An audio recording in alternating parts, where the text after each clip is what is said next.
Okay, folks, hope everybody's doing well. This is a set of lectures on virtue ethics in ancient Greek and Roman philosophy. In particular, we're going to look at Stoicism and Epicurean versions of virtue ethics. In ancient philosophy, ancient Greek philosophy, the approaches to ethics tended to be were virtue-based approaches, as opposed to the modern moral theories that we've looked at as well, or will look at, depending on what order the lectures are going in your class. In modern moral theories like deontology and consequentialism or utilitarianism, those, you can think of those approaches to moral theory as emphasizing actions. What they're attempting to do, what those theories are attempts to do, is to identify and defend some prescriptive or normative standard that helps us distinguish between actions that are permissible, impermissible, and so forth, right? And so the target of moral evaluations for those theories is the action. Well, the target of moral evaluation in a virtue ethics is not the action being performed or the consequences of the action, but the character traits of the agent performing the action. And so virtue-based approaches emphasize character, they're character-based approaches to moral theory or philosophical ethics, rather than action-based. And that's a bit of an oversimplification of the dichotomy, but there's certainly or the difference between those two types of theorizing with regard to morality, but they get across the basic idea that there seems to be a difference in the target of moral evaluation with respect to these different theories. There's a further debate that we could look at about whether a virtue ethics or an action-based theories on its own are complete theories, or whether you need to account for both character traits and virtues. So there's one debate in moral theory there, philosophical ethics there. For our purposes, we're just going to look at a couple of different approaches to virtue ethics. The big thinker that's almost always associated with virtue ethics, at least in contemporary moral philosophy, is Aristotle. And so Aristotle had this idea of the golden mean. And the golden mean was the idea that virtue consisted of a mean between excess and deficiency, too little and too much of a trait. So courage, for example, one of the cardinal virtues, although Aristotle had a much longer list of virtues than just the 4 cardinal virtues, courage is a mean between running foolhardily into battle without a plan and running away when the first shot is fired, right? So courage is a mean between those two things. The two versions of virtue ethics that we'll look at in these two lectures, Stoicism and Epicurean ethics, are slightly different than Aristotle's version, but they could both be said to fit under this umbrella of natural law approaches to ethics, because living ethically is going to mean living in accordance to some aspect of nature, according to each of these theories. It's just that they disagree about what human nature is, or what nature is, or what parts of nature we should live in accordance with. Right, but they all fall under the rubric of virtue-based approaches. You can think of a roughly, again, kind of a generalization. You can think of virtue ethics as positing the idea of a moral hero or heroine, the ideal moral character, and then what kinds of character traits does that ideal have to have in order to be that sort of ideal, and then how can we go about cultivating those character traits. And so these theories are focused on happiness, but they have different views of happiness, and then the character traits that enable us to be happy, right? So that's a basic idea of what a virtue ethics is up to. So I've mentioned happiness, and in Rick and Morty, lots and lots of the characters are unhappy in various respects. Summer's unhappy and tries to pursue happiness largely through, trying to become a popular girl in high school. Morty is often unhappy and tries to pursue romantic love with Jessica. In order to be happy. Beth needs to find out how to be a complete woman. Jerry is very unhappy, kind of a milquetoast guy. And Rick, of course, is generally unhappy as well. And so we can ask, Well, according to Stoicism or according to Epicureanism or to Aristotle's version of virtue ethics, what could they do in order to lead happier lives, more ethical lives? So again, happiness is connected to ethics here in a way that you don't see in many other approaches to moral philosophy. All right, so first let's take a look at the Stoics here. So some key ideas in Stoicism in general and Stoic ethics in particular. First, this is a eudaimonistic conception of ethics, like most approaches to ethics in ancient philosophy, meaning that they posit some notion of human flourishing or happiness. I mentioned happiness. A better word for eudaimonistic is probably human flourishing or well-being, right? We tend to think of happiness in terms of an elated feeling that we get that's transitory, but that's not really how the ancient thinkers thought of happiness, of genuine happiness anyway. And so what eudaimonia, human flourishing, for the Stoics is an idea of inner peace or tranquility, right? A key idea here is the notion of indifference. We'll have to think about what indifference means for the Stoics. There's a potential misunderstanding right there. Then the notion of apathy, again, or apatheia, right, which is, you might recognize that as being close to our word apathy. And again, there's a potential misunderstanding there for the Stoics. It doesn't mean freedom from all feelings. It means freedom from negative feelings. And then I'll talk about a couple of different Stoic techniques or practices. They're supposed to be able to help us develop or help individuals develop tranquility. And so there is a big difference between the Stoics and other ancient philosophers like Plato. For the Stoics, they had a naturalistic approach to ethics. Ethics was a matter of living in accordance with nature, the natural world, and the rational structure of that world, as opposed to conforming to abstract ideals like in Plato. Right? So that's a difference to keep in mind. Both. Again, Plato was a virtue ethicist as well, and talks about how to have inner balance among the different parts of the soul, with reason governing both courage and our desires. And there's a little bit of that element too with the Stoics. It's just that they think of the natural world or nature, genuine nature, in terms of the rational structure of the physical universe. The natural world as opposed to some natural extra abstract reality or metaphysical reality, something like that. And so here are the basic principles then of Stoic ethics. First is that virtue is the highest good. Everything else is an indifferent. And again, we'll need to talk about what indifference means here. Again, there's a potential for a misunderstanding there when we hear that word.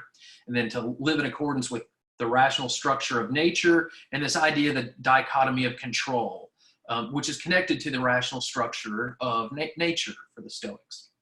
And again, when I talk about virtues here for the Stoics, I just had, as well as in Plato, Aristotle's a little bit different here because he has a much longer list of virtues.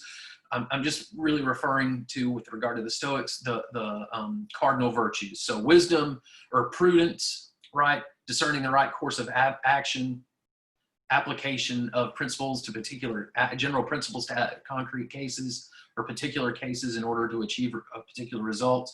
The virtue of courage is central here among the cardinal virtues. Justice, treat everyone else regardless of their station in terms of fairness and kindness. And then temperance, exercising moderation. So again, we can think of how to reach tranquility as the Stoics understand it, inner peace. We have to have these virtues. We have to cultivate these virtues. Well, how do we go about doing that sort of thing? And so first, again, this idea of just following nature. And again, what I've done here is fill out, is provide y'all with some kind of what I think of as key quotations to get across some of these basic ideas. So Marcus Aurelius was a Stoic thinker, and he says, think of the life you've lived until now as over, and as a dead man, see what's left as a bonus, and live it according to nature. Nature with a capital N there. Right? Love the hand that fate deals you and play it as your own hand for what could be more fitting. So there's this idea of nature and fate there. So things that are beyond our control, at least aspects of nature are beyond our control. And so this is where what what's called the dichotomy of control comes in. I'm going to think of it in terms of a trichotomy instead of a dichotomy, however. So I've got I'm using the common slogan here, dichotomy of control, but I think we need to divide it, following some other scholars. We should divide it up in 3 categories instead of just 2, so a trichotomy. So originally Epictetus said, on the one hand, there are some things that are in our power, whereas other things are not in our power. So there's the dichotomy, right? Things that are in our control and things that are not in our control. But then he further divides this. He says, in our power are opinion, impulse, desire, aversions, and in a word, whatever is our own doing. Things not in our power include our body, our possessions, our reputations, or our status, and in a word, whatever is not our doing. So a part of the rational structure of the world is that some things are within our control and other things are not within our control. But again, I'm going to divide that into three elements here. So first of all, things over which we have complete or total control, and then things which we have no control over whatsoever, and then things that are partly under our control but partly not under our control. So there's the third category here. And then here's some examples to go along with each. So things that I have complete control over are what sorts of values that I pick, right? And the notion of indifference, right, is that some things are not in our control and that we should not care. Here's the indifference part. We should not care about things that are not within our control. That's the Stoic notion of indifference. They don't mean being not caring or apathetic towards everything. What they're saying is we should concern ourselves with and care about things that are within our control. And so then things over which we have no control whatsoever, well, things like the seasons, the changing of the seasons, or whether there's a pandemic or not, right? That was a natural result, a result of natural processes, right? So according to these things are hurricanes, right? An even better example. We can't control whether a hurricane is coming this summer or not. And these are things about which I should not concern myself. And we'll flush this notion out a little bit further here with some more quotations. And then things over which we have some but not total control. Well, things like whether or not I can win a game or not, because how well the other team plays is not under my control, but certainly influences the outcome there. And so with regard to these things, I should concern myself with them, but I should take care to not internalize the goals of those things such that I only have respect for them. So like getting caught up on whether I just the win or the loss and not how I played the game, right? So I shouldn't internalize just the goal of a win or a loss, of winning only. I should take a broader approach to that sort of issue. That's the Stoic advice here. So again, concern yourself with these things, but take care to internalize the goals you form with respect to them. Well, if winning is all that matters, then I'm going to be really wound up every time I lose, but whether I win or lose is not totally within my control. It has to do with what other people do as well, or what the refs do, as Saints fans know. And so here's some Stoic techniques then. They give us some practices for trying to cultivate this apatheia, right? Or our Stoic indifference towards what we can't control. And here's some just different examples. If you were to get a book, you can find all sorts of books these days about how to live like a Stoic and these sorts of things, right? So I pulled a couple of these things out. The view from above, recalling impermanence, negative visualization, testing impressions. The thing with impressions, testing impressions, that was discussed a good bit in the article, in one of the articles that I may have assigned for you to read out of the Rick and Morty book. So if you're reading that article or that book as a part of the course, that really matches up with the impressions here, testing impressions here. Or testing impressions matches up well with that reading assignment rather. And then how we respond to insults and doing so with humor. So again, some basic Stoic techniques for trying to cultivate inner tranquility. So a quote from Marcus Aurelius about this practice of the view from above. Every time I think of this, the first thing that comes to my mind is this scene at the end of Men in Black, where we find out that we're this little bitty thing in a vast universe, right? Because it's just pulling out perspectives broader and broader and broader. So Aurelius says, watch and see the courses of the stars as if you were running alongside them, and continually dwell in your mind upon the changes of the elements into one another. When you are reasoning about mankind, look upon earthly things below as if from some vantage point above them. So it's taking a third person standpoint or visualization, right? From a third person standpoint outside of myself, right? So first, imagine yourself looking down at yourself from just over your own head. Move up to imagine looking down at yourself from the ceiling of the room you're in. Move up to imagine looking down at yourself from just above campus or just above your house, then above your city, then above your country or continent, hemisphere, globe, universe, right? Keep going out in ever expansive circles. And what do we find? That in the grand scheme of things, these small things do not matter. So about here's a quotation from a scholar of Stoicism, Pierre Haudet, as a French scholar. And he says, philosophy in antiquity was an exercise practiced in each instant. It invites us to concentrate on each instant of life to become aware of the infinite value of each present moment. Once we have replaced it with the perspective of the cosmos, the view from above, the exercise of wisdom entails a cosmic dimension then, whereas the average person has lost touch with the world and does not see the world qua world, the rational structure of the world, but rather treats the world as a means to satisfying his own desires. The sage, the wise person, never ceases to have the whole constantly present to mind and thinks and acts within a cosmic perspective, and has the feeling of a whole which goes beyond the limits of individuality. So if I'm just focused on my perspective from the vantage point of my own head, I'm going to be very caught up with my own feelings, especially feelings about things that I cannot control. But if I take the cosmic perspective, then I realize that there are things outside of myself, and that nature is outside of myself, right? So here's, we just look at Marcus Aurelius. Here's Epictetus on impermanence, right?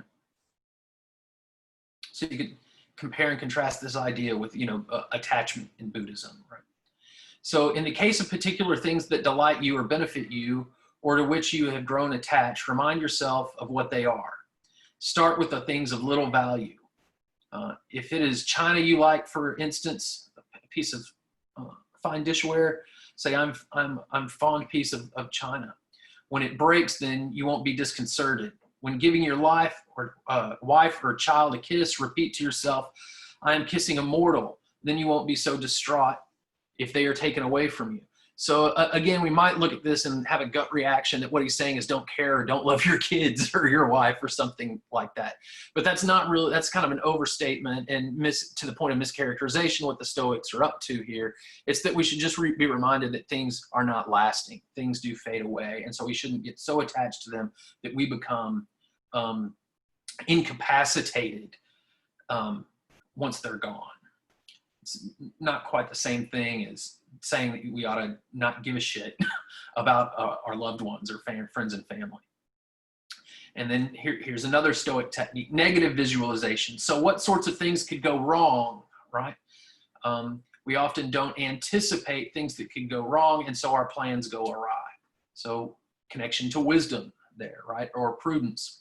So Seneca says, who's another Stoic thinker, says, nothing happens to the wise man against his expectation, nor do all things turn out for him as he wished, but as he reckoned. And above all, he reckoned that something could block his plans. He gives this example of a rather mundane thing of like going to the bathhouse, right? Or to the bath. So we just look at Seneca here on the basic idea of negative visualization. Here's Epictetus on negative visualization. So just think of his example, how mundane it is. He says, when you're going to perform an act, remind yourself of what things that act may involve, all the little things that may be involved in completing that larger act or that larger goal. When going to the swimming pool, reflect on what may happen at the pool. Some will splash the water, some will push against one another, others will abuse one another, and others will steal. Thusly, you have mentally prepared yourself to undertake the act, and you can say to yourself, I now intend to bathe and am prepared to maintain my will in all virtuous manner, having warned myself of what may occur. In other words, prepare yourself for stuff to go wrong, right? So do this for every act, so that if any hindrance does emerge, you can think, I did not prepare myself only to undertake the act, but also for the hindrance that has occurred, and also handle this hindrance virtuously and keep my will conformed to nature, and it will be impossible to become vexed. So if I'm anticipating things going wrong, then I'm not going to be deeply troubled, negative emotion, when things happen to go wrong. I'll be able to face those situations. So what's the worst that could happen? Here's some 4 basic steps to perform the negative visualization practice then. So identify some action or activity. It could be as mundane as trying to get through a philosophy class. I'm recording this for an intercession class. It's very quick paced, meets only about 12 days for longer periods of time. So it's a very quick paced class. Then what could go wrong in trying to take a intercession class that requires several hours of devotion to that topic every day? Well, especially in the pandemic times, what happens if someone gets sick? What happens if you get sick, right? Or someone that's in your household gets sick while you're trying to complete this class? Or you have an internet outage while you're trying to complete this class via remote learning. So 2, what sorts of things or other actions are involved in the main task? So think of all the subtasks and what could go wrong with each of those. What sorts of things can we expect to occur as a result of having to perform these subtasks? And then what sorts of things could go wrong while engaged in these activities? What's the worst that could happen? And think pragmatically about what the worst that could happen is, even if it's unlikely, and spend some time preparing oneself to address that issue. So then what is the result of reflecting on the worst that could happen? Did you develop a capacity for addressing the problems that arise? Did we imagine the worst that could happen? Did that lessen the impact of negative effects when they actually did occur? So you could think about, sometimes I ask students to do basically a journal exercise where they live according to one of the Stoic practices for a week, and then write up a journal entry, or even if it's just for one's own self, about what were the results of engaging in that practice. And then the last activity here for cultivating indifference and not worrying about what you can't control is the idea of responding to insults with humor, right? Sometimes we might respond to an insult very poorly. I've just been rewatching The Sopranos, and many of those guys, man, they do not respond to insults well. So Epictetus says, if you learn that someone is speaking ill of you, don't try to defend yourself against the rumors. Respond instead with a yes. And he doesn't even know the half of it, because he could have said much more. So when someone tries to insult me, basically I turn it around and say, oh, you don't even know the half of how bad I am, or how dumb am I, man? You don't even know the half of how dumb I am. When someone calls you stupid. So respond with self-deprecating humor rather than trying to result or disprove the rumor, right? So I don't seem to have very much control over what people think of me if they form their impressions of me based not on an understanding of who I am or familiarity with me, but just hearsay. That's something that's not beyond my control. That's beyond my control. And then testing one's impressions, another Stoic technique. And again, this one's discussed in what you might have had as a reading assignment here from a Rick and Morty book. If not, it was probably discussed in whatever I had you read, or discussed in another book that I sometimes use for my ethics class. But here's Epictetus on testing one's impressions. Again, another one that's very easy to apply. So make a practice at once of saying to every strong impression, every strong reaction that I have, an impression is all you are, not the source of the impression. Then test and assess it with your criteria, but to primarily ask, but on primarily ask, is this something that is or is not in my control? And if it is not one of the things you can control, be ready with the reaction, it's none of my concern. Right? So do I get upset when I see other people doing stuff, but it doesn't really affect me? And what they're doing is not under my control. I should not concern myself with it. So again, a way of testing my reactions to things to determine whether or not the thing that caused the reaction is something that I should genuinely be concerned with, is something under my control. And so we can think about this in regard to Rick and Morty. Rick sometimes seems to have an idea of the rational structure of things and to not concern himself with them. I think of his idea of love, for example, his remarks about love in this context, where he seems to understand that what we call love is a chemical reaction, and so we shouldn't get so worked up about when that chemical reaction fades. In other ways, it's pretty clear that Rick is not happy. So maybe he needs to apply some Stoic techniques more thoroughly than just recognizing the rational structure of things. He certainly doesn't seem to have inner tranquility. And we can see through many episodes, and really the series as a whole, various members of the Smith family trying to pursue happiness and think about, well, what would the Stoics say they're doing correctly or doing incorrectly in order to achieve at least the Stoic idea of happiness as one approach there. All right, so that does it for the lesson on Stoic ethics. You can pause here, maybe take a break. And if you have any questions, as always, about either the stuff beyond the reading questions that I've already provided, the study questions that I've provided, if you have questions about Stoic ideas, please bring them up during the live Q&A or put them in the discussion forum. And so that does it for our little trip through an introduction to Stoic ethics.